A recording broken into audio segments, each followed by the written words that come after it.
A lawyers group in South Korea wants to make paid parental leave mandatory for men. Although there's already a parental leave law on the books in the nation, the practice is far from standard.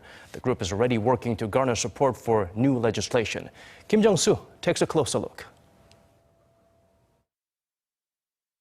The Korean Women Lawyers Association is planning to propose a law making at least 60 days of paid parental leave mandatory for men. The association made the announcement at a symposium in Seoul on Monday. Childcare should be a right for both females and males. We have evidence to believe that parental leaves are not being used to full effect because of office politics and peer pressure. The group hopes some of the leading presidential candidates will take up their proposal, though they admit the chances of the legislation actually passing are slim. The presidential election is coming up, so we are obviously looking to capitalize on that.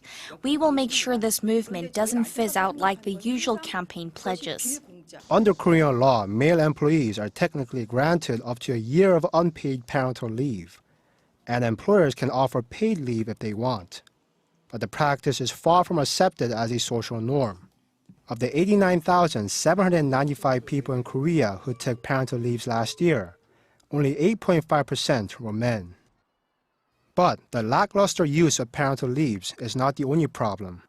According to a report from the Korean Institute for Health and Social Affairs on Monday, the compensation for parental leave in Korea amounts to only 29% of the person's income. This puts Korea in 19th place, with countries such as Chile, Austria, and Germany taking the top spots.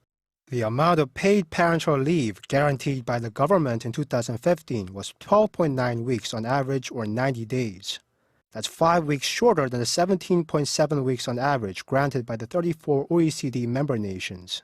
Experts say that improvements in the country's parental leave policies could help lift Korea's chronically low fertility rate.